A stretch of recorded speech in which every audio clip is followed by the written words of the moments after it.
You ask Tiger to solve. This deals with linear equations with one unknown. The final result is y equals 17.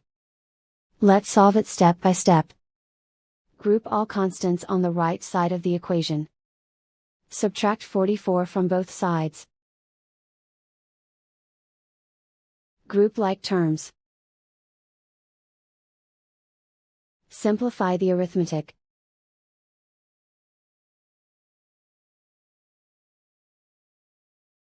Convert the y into a positive number.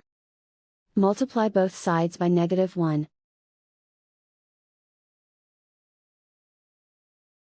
Remove the ones. Simplify the arithmetic. And so the final result is y equals 17.